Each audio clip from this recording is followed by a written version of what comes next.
Okay, the rest of book 1, it says, Venus intervenes to ensure Aeneas' safe reception at Carthage, even though Jupiter has already taken steps to achieve this. She elicits the help of Cupid, another son, to assume the appearance of Ascanius, her grandson, and to infect Dido with an irresistible passion for the Trojan hero. Her decision to promote this passion is unclear and ultimately problematic because of the troubles it will cause Aeneas and the tragic end it helps bring about for Dido. This scene marks a shift in the narrative whereby Dido's perspective will become the dominant one, through which we will view her affair with Aeneas. Okay, so that takes us through the rest of book 1. So we're setting the scene for book 2, where they are at a banquet and Aeneas is going to retell the story of the Trojan War.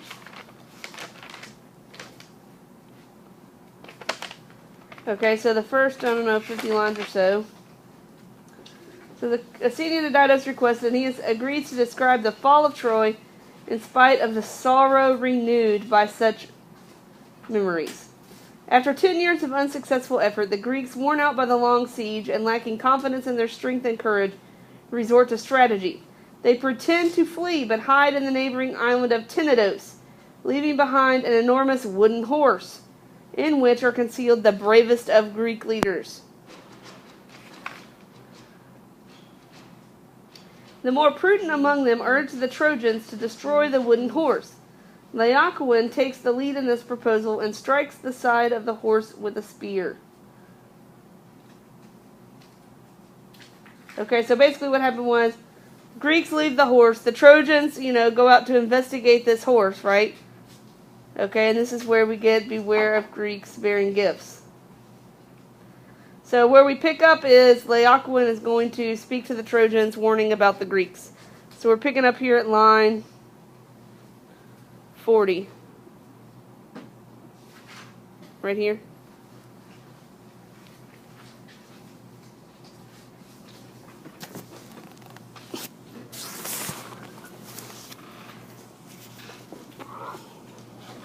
Okay, so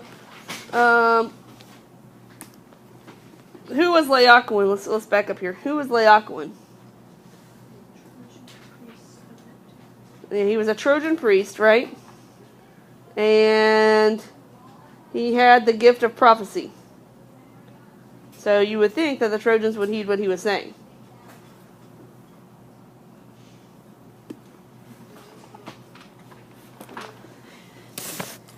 Well, I feel like, how do you prove someone has a gift of prophecy? I guess because he's been right before, right?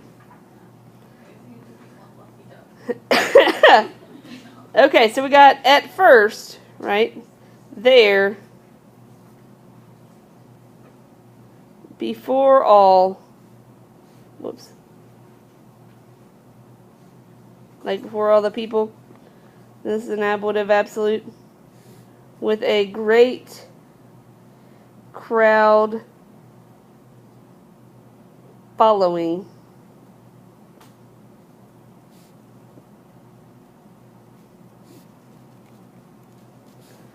Laocoon burning, okay, not like he's on fire, but burning like with passion.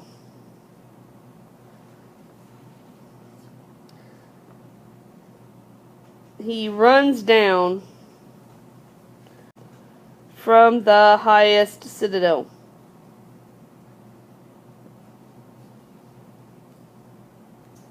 And from afar, he says, "O miserable citizens,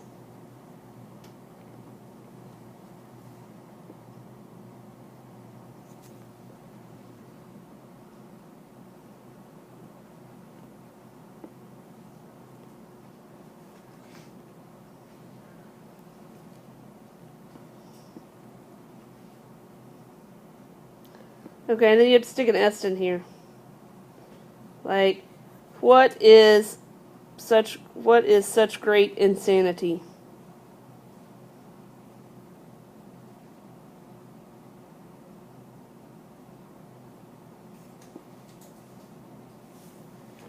Okay, then we have a parade of indirect statements, starting with creditus. Do you believe that the enemies have been carried away?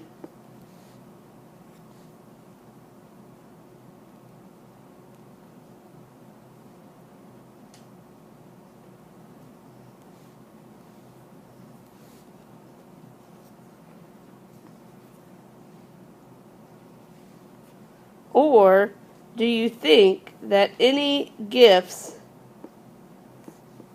of the Trojans lack tricks?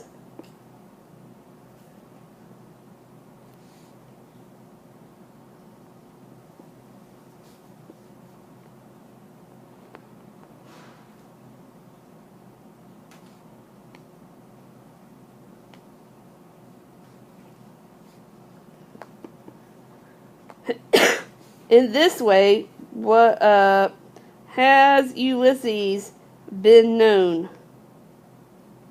Who was Ulysses?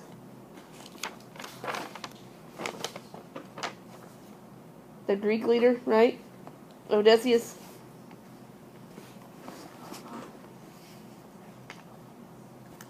Or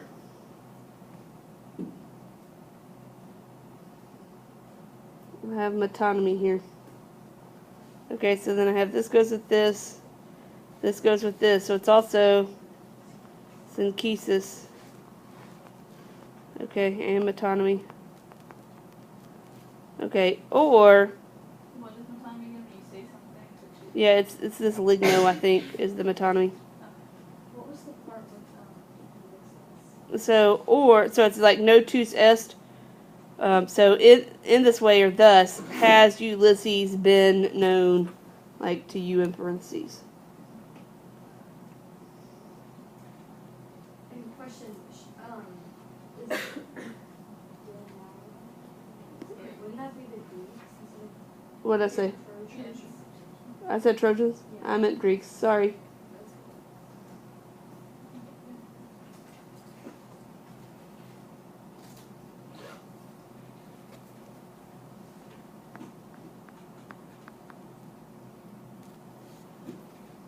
Okay, or the shut-in Greeks are hidden in this wood, meaning the horse. See how the synchesis has them like interlocked? The interlocked word order shows the relationship to like the Greeks inside the horse. Yeah. Yeah, I'm here all day. Okay. Well, so we got either the shut-in Greeks are hidden in this wood, meaning the horse, or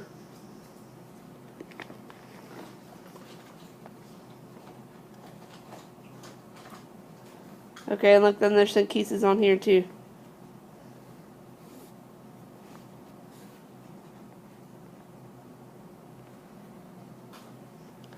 Or these machines have been made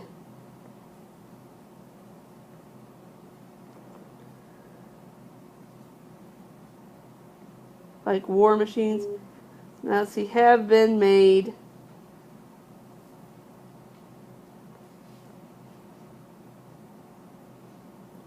into our walls.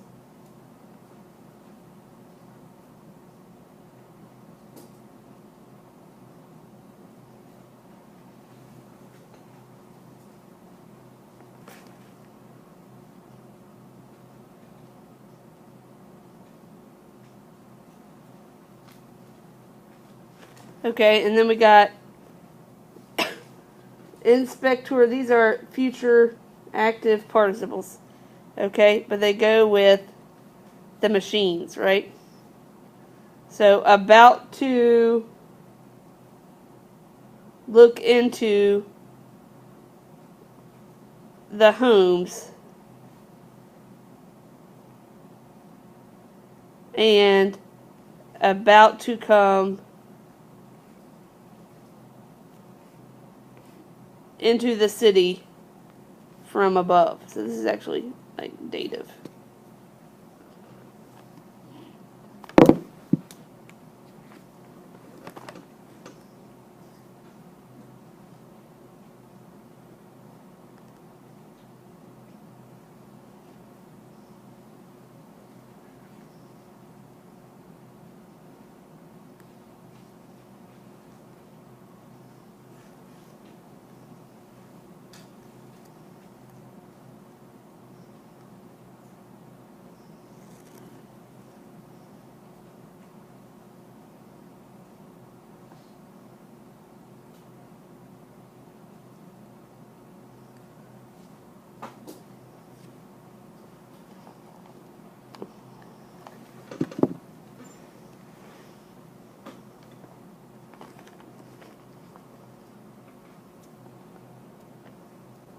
Or some error lies hidden.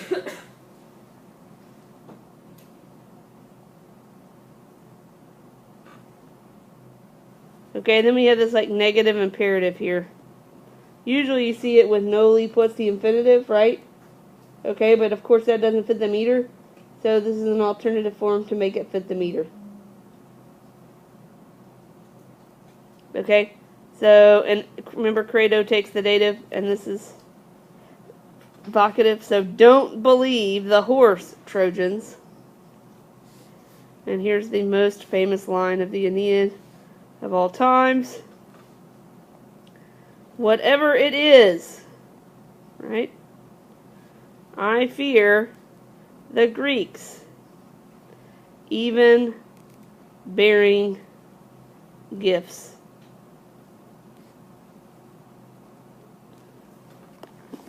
What does that mean? Yeah, it says the Greeks are so treacherous that they are not to be trusted even when making gifts, such as sacrificing, in this case, to their gods. So we cannot trust them. We cannot. Okay, so that's the end of Laocoon's speech.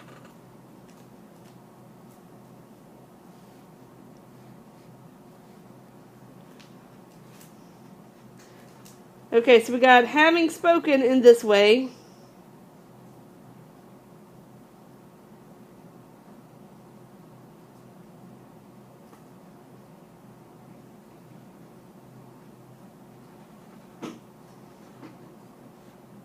What do you think he does? He contours it. He hurls a huge spear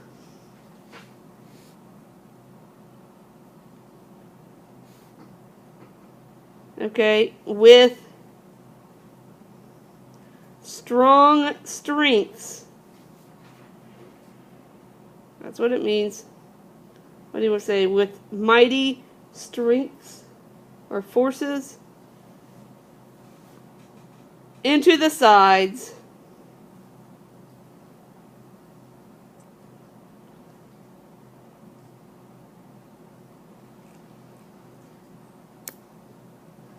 And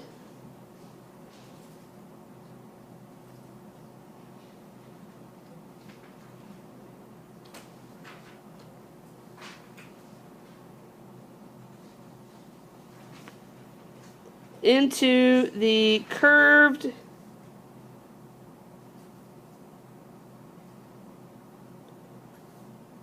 belly.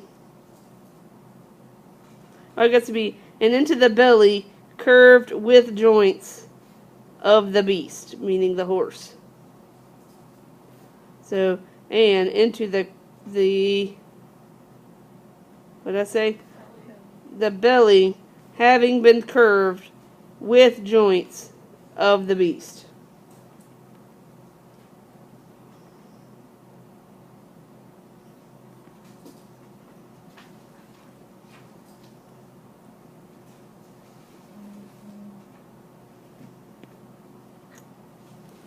Okay, and this is talking about the spear. Okay, so it stood there trembling.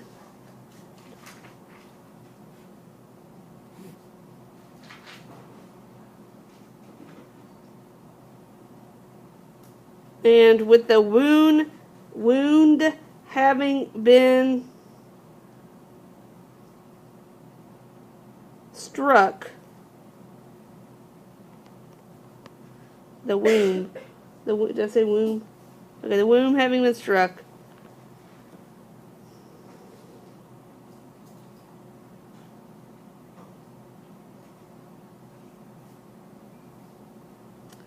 the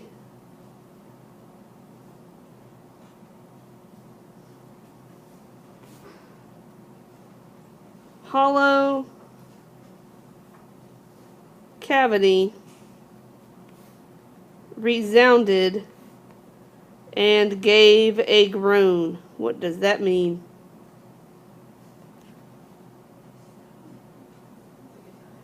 Well, like, think about it. If you're all stuck inside of a submarine or something and you get hit with a bomb, okay, you're not going to be silent, right?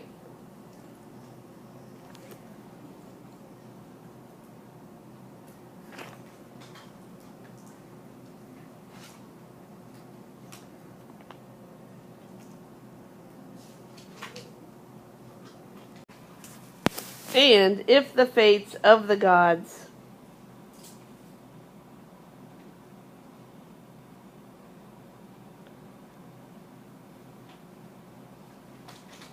if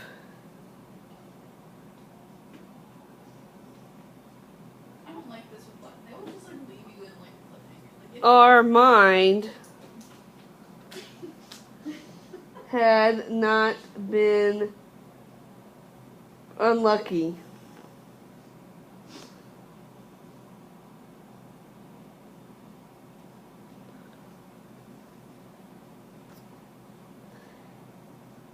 he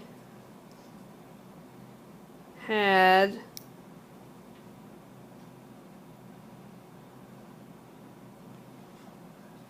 driven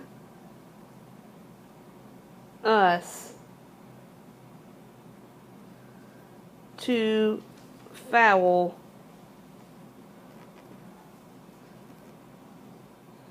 the Greek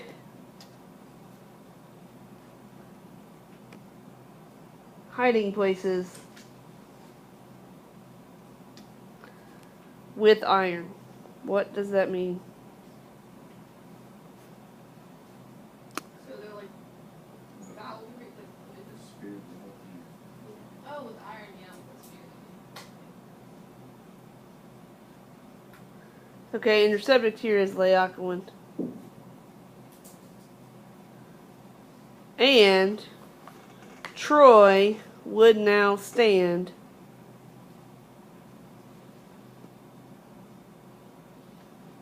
and, well, hold on. Let's do both. Both Troy would now stand and you would remain